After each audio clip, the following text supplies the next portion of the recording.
بسم اللہ الرحمن الرحیم الحمدللہ۔ آج ہماری تلاوت کا آغاز 16ویں پارے سے حضرت موسیٰ علیہ الصلوۃ والسلام حضرت خضر علیہ الصلوۃ والسلام کا سفر ہے۔ دوران سفر کچھ پیش آیا جو ظاہری شریعت کے خلاف۔ حضرت موسیٰ علیہ الصلوۃ والسلام کا اس پر نکیر۔ سفر سے پہلے طے ہوا تھا کہ بولنا کوئی نہیں، صبر کوئی نہیں، صبر کرنا جب تک کہ ہم نہ بتائیں، سوال نہیں کرنا، معذرت۔ تیسرا موقع آیا، یہ دونوں حضرات ایک بستی پہنچے۔ بڑے بے مروت قسم کے لوگ تھے، نہ پانی پوچھا نہ ضرورت پوچھی۔ واپس جب اس بستی سے نکلے تو ایک گرتی ہوئی دیوار نظر آئی۔ حضرت خضر علیہ الصلوۃ والسلام فرمایا چلو اس دیوار کو اچھا کر لیتے ہیں، کھڑا کر دیتے ہیں۔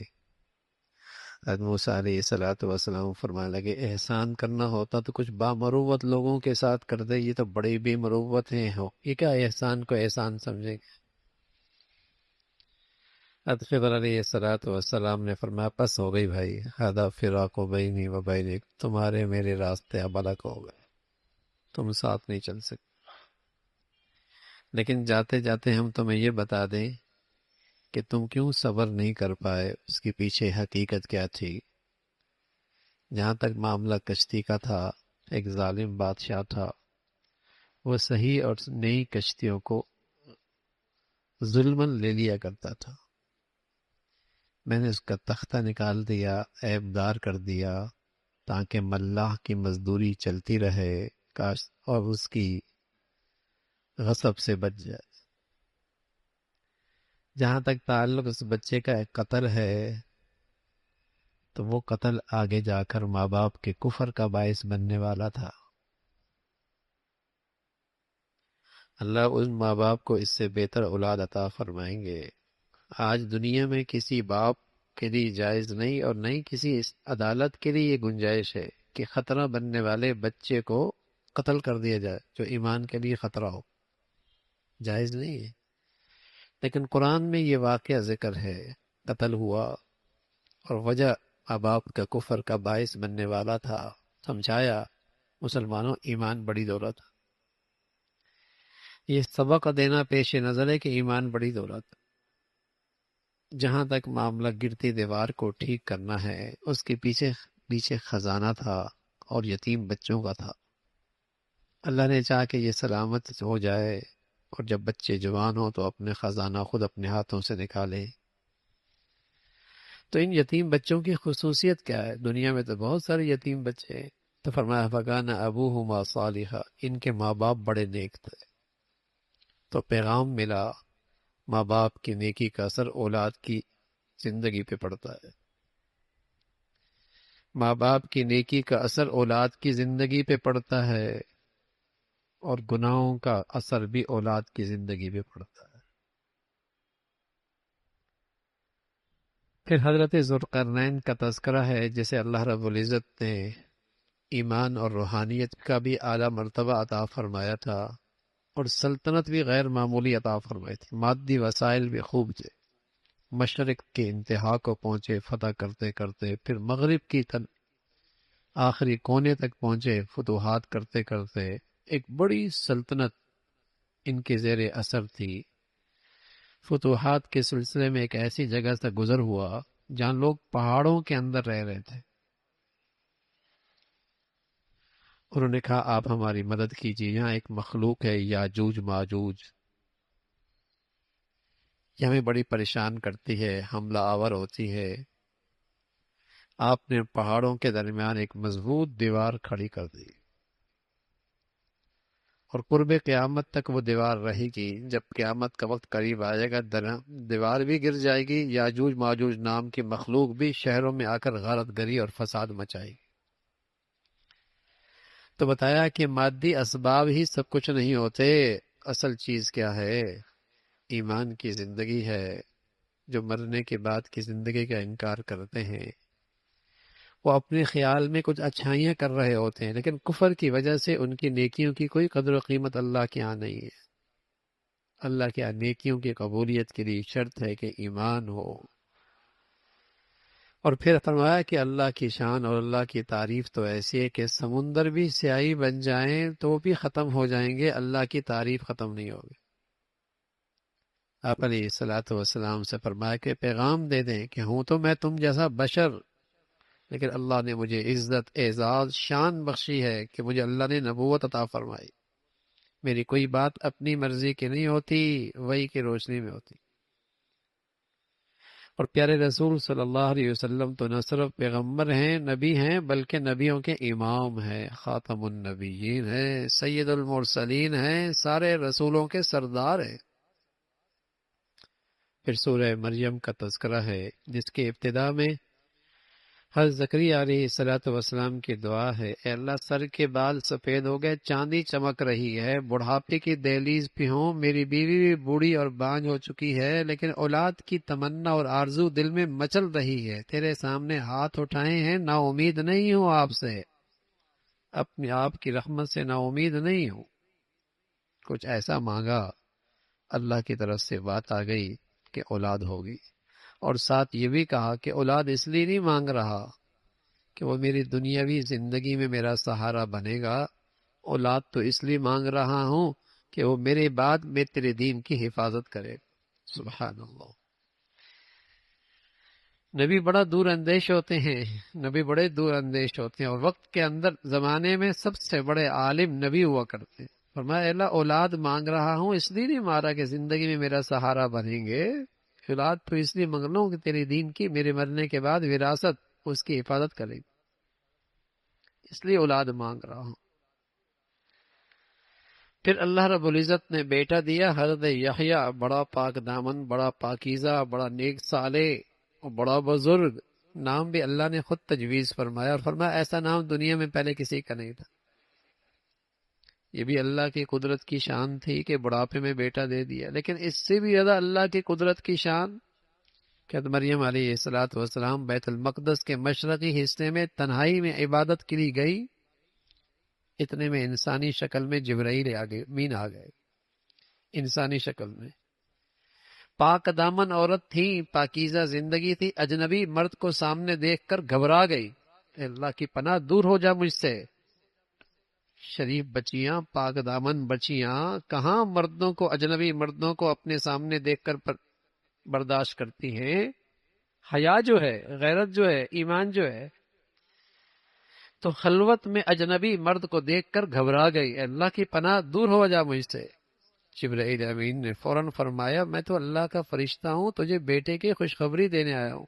تو میرا بیٹا، شادی کوئی نہیں ہوئی اور بیٹا؟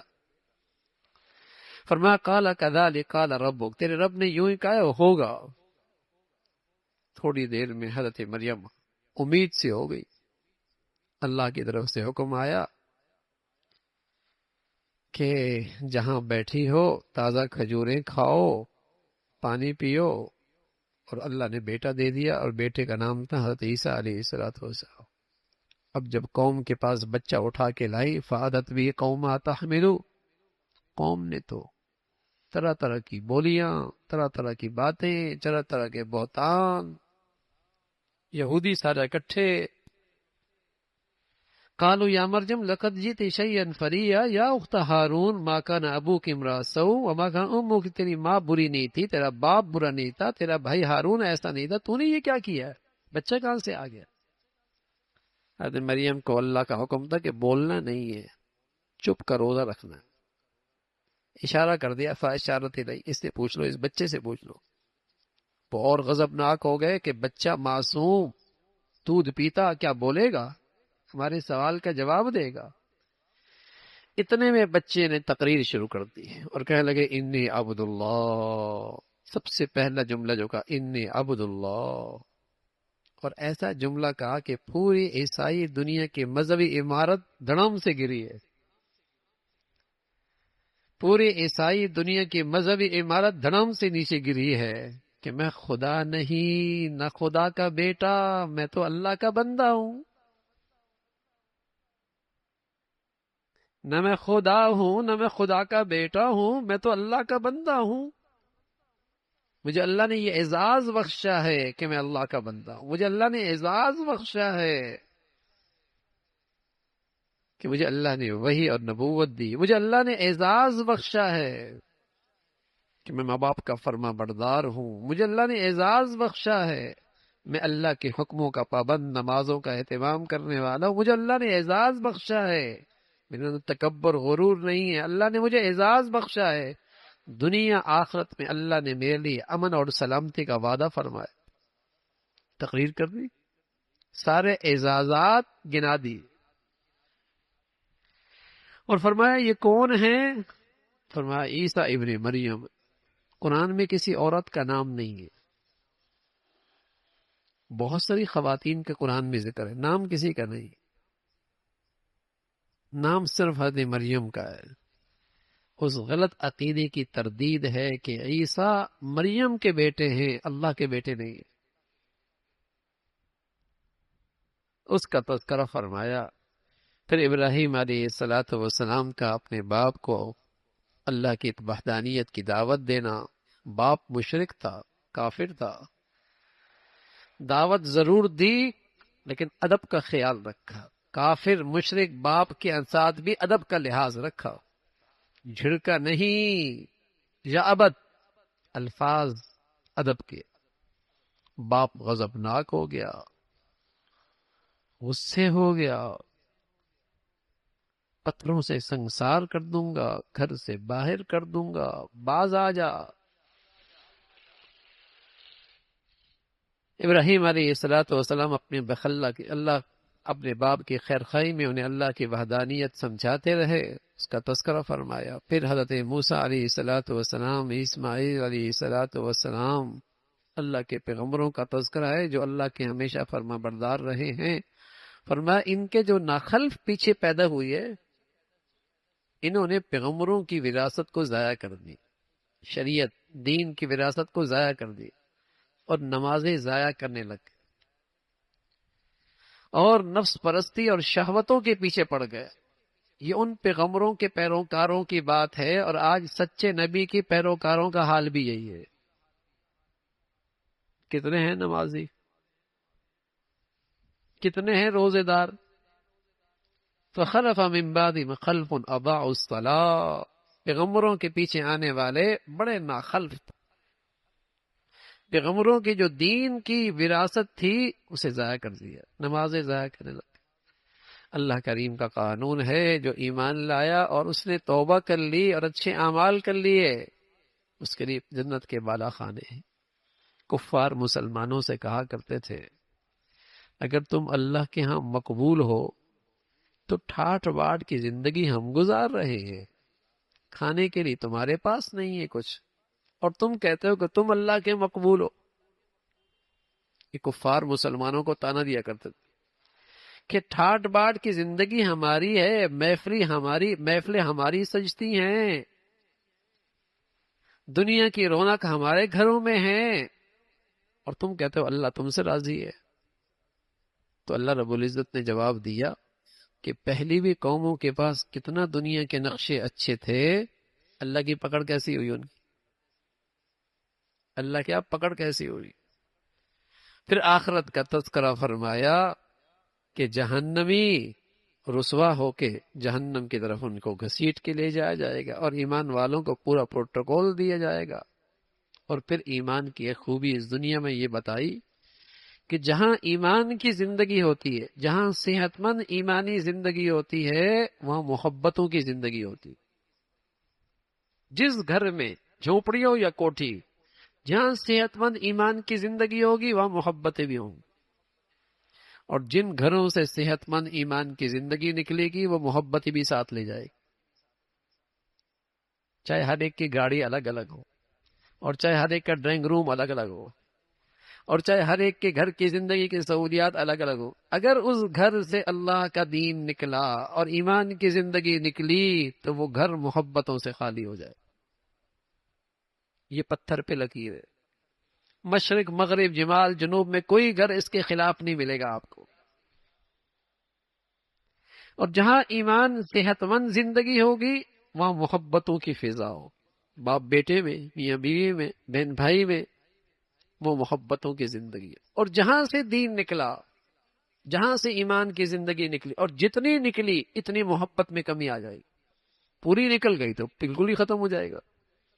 اس لیے آج مغرب میں چونکہ ایمان کی زندگی نہیں ہے تو وہ بچوں کو نہیں رکھتے، کتوں کو رکھتے۔ ان کی بہت ساری سوسائٹیاں ایسی ہیں جہاں بچے کم ہیں، کتے زیادہ ہیں، اس لیے وہ کہتے ہیں کہ بچے پیار نہیں کرتے، کم سے کم کتے ساتھ تو رہتے۔ لیکن جہاں ایمان کی زندگی ہے، باپ بوڑھا ہے، چلا نہیں جاتا، کھڑا نہیں ہو جاتا، فرما بردار اس کی خدمت کو اپنی سعادت سمجھتا ہے۔ لیکن صحت مند ایمان بیٹے میں ہوگی تب ایسا ہوگا۔ بیٹا پیدا ہوا لیکن معذور پیدا ہوا، محتاج پیدا ہوا، باپ ساری زندگی اس کی خدمت کرتا ہے، بشرطے کہ باپ ایمان والا ہونا۔ یہ محبت کا رشتہ بغیر ایمان کے نہیں آتا، یہ صحت مند ایمان کے ساتھ۔ تو قرآن بتا رہا کہ جہاں صحت مند ایمان کی زندگی ہوگی وہاں محبتوں کی زندگی ہو۔ پھر سورہ طٰہٰ کا تذکرہ ہے، اللہ کے نبی صلی اللہ علیہ وسلم کو تسلی ہے کہ اتنی مشقت نہ اٹھائیں اب میری عبادت میں۔ پھر واقعہ سنایا موسیٰ علیہ السلام کا، کیسے اللہ نے انہیں نبوت دی، کس طریقے سے سفر میں جا رہے تھے، مدین سے واپس جا رہے تھے مصر کی طرف، اللہ رب العزت نے راستے میں نبوت دی، معجزے دیے، 2 معجزے ملے، ایک لاٹھی اژدہا بن گیا، دوسرا بغل سے ہاتھ نکالا چمکنے لگا۔ موسیٰ علیہ السلام نے اللہ سے دعا کی، اے اللہ میری زبان کی لکنت دور کر دے، زبان میں فصاحت دے دے، اور میرا ساتھی میرا بھائی کو بھی میرا ساتھ کر دے، ہم تجھے خوب یاد کریں گے۔ اللہ رب العزت نے اپنے احسانات دلائے کہ دیکھو تیرا بچپنا کیسا تھا، کیسے تجھے فرعون کے گھر میں ہم نے تمہاری پرورش کی، اور کیسی تمہاری حفاظت کی، اور کس طریقے سے اس کی بیوی کے دل میں تیری محبت ڈالی۔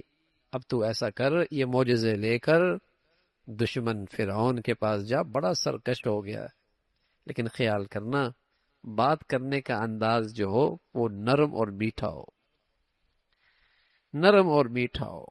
کوئی آدمی کتنا ہی غلط ہو لیکن اگر آپ اس کو اللہ کی طرف بلانا چاہتے ہیں تو اچھے لہجے میں، اچھے الفاظ کے ساتھ، اچھے عنوان کے ساتھ اللہ اس کو اللہ کی طرف بلائے۔ لین اللہ، نرم بات۔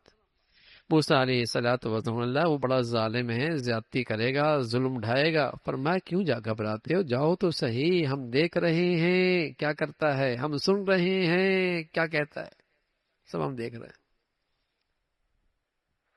موسیٰ علیہ السلام کو اللہ نے بھیجا، اور اللہ کی شان جب وہاں معجزے دکھائے تو وہ مقابلے پہ کھڑے ہو گئے، جادوگر مقابلے پہ آ گئے، مقابلہ ہوا، جادوگر ایمان لے آئے، اور جب ایمان لے آئے تو وہ غضبناک ہو گیا، کہا تمہارا استاد ہے یہ جادوگری میں تمہارا یہ استاد ہے، تم اس کے شاگرد ہو۔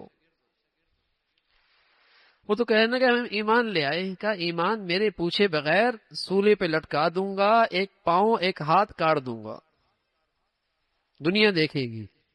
قالوا لن نؤثرك على ما جاءنا من البينات فاقض ما انت قاض انما تقضي هذه الحياة، جو کرنا ہے کر لے بھائی، کیا کر سکتا ہے، دنیا کی زندگی ختم کرے گا نا، بس ہم تو اپنے رب کے پاس چلے جائیں گے۔ سبحان اللہ۔ آخرت کی زندگی پر صحت مند ایمان ہو تو آدمی موت سے ڈرتا نہیں ہے، موت کو اپنی زندگی کے لیے، موت اپنے اس سفر کے لیے تحفہ سمجھتا ہے، موت سے ڈرتا نہیں ہے، موت کو اللہ تک پہنچنے کے لیے پل سمجھ کے اللہ کے دربار میں پہنچنے کا ذریعہ سمجھتا ہے۔ لیکن جب دنیا ہی دنیا ہے تو پھر تو موت کا تذکرے بھی اچھے نہیں لگتے، موت کی باتیں بھی اچھی نہیں لگتی۔ تو کہنے لگے کیا کر لے گا، دنیا کی زندگی ختم کر دے گا، اپنے رب کے پاس چلے جائیں گے۔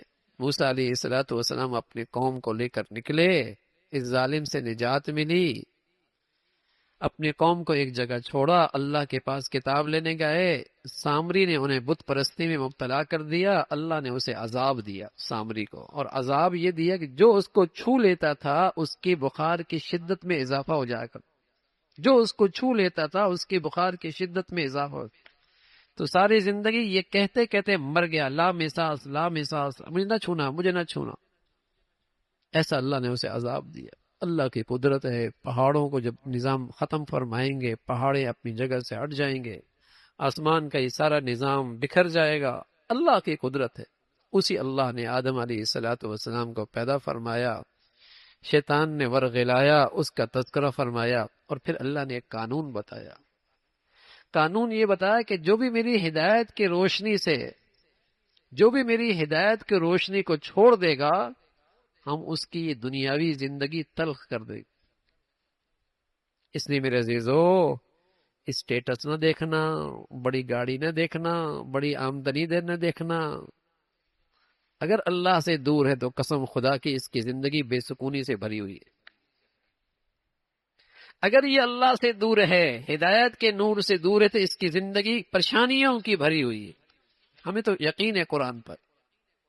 اس لیے بڑی گاڑی اس پہ نہیں گھبرا، نہیں غلط فہمی میں شکار نہ ہو، بڑے اسٹیٹس سے غلط فہمی کا شکار نہ ہونا. اگر کوئی آدمی ہدایت سے دور ہے تو وہ ڈپریشن میں ہوگا، وہ ڈپریس ہوگا، وہ خوف زدہ ہوگا، وہ بے سکون ہوگا. ہاں، ہدایت کے نور ہے تو جھونپڑی والا بھی سکون ہوئے، کوٹھی والا بھی سکون. اسی کا تذکرہ فرمایا، اور فرمایا کل قیامت میں یہ دنیا میں اللہ کی ہدایت سے دور رہنے والے اندھے ہو کے اٹھائے جائیں گے. کہیں گے اللہ ہماری بینائی تھی. فرمایا ہاں بینائی تو تھی، لیکن اس بینائی سے تم نے کام نہیں دیا، ہدایت نہیں دی. آج اللہ نے تمہیں اپنی رحمت سے دور کر دیا. پھر اللہ کے نبی کو پیغام ہے، آپ اپنے گھر والوں کو نماز کی تلقین کیجئے.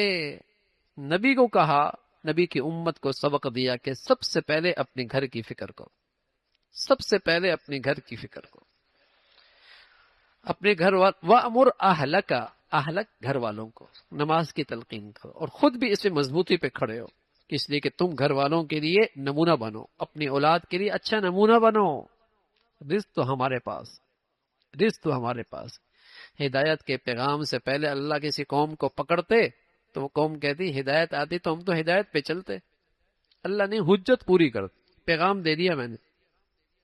فرمایا انتظار کیجیے، ان قریب پتہ چل جائے گا کون ہدایت پہ ہے اور کون گمراہی کے راستے پہ کھڑا ہے. اللہ ہدایت پر اور ایمان کی زندگی پہ خاتمہ نصیب فرمائے. سبحانک اللہم و بحمدک، نشہد ان لا الہ الا اللہ، نستغفرک و نتوب الیک.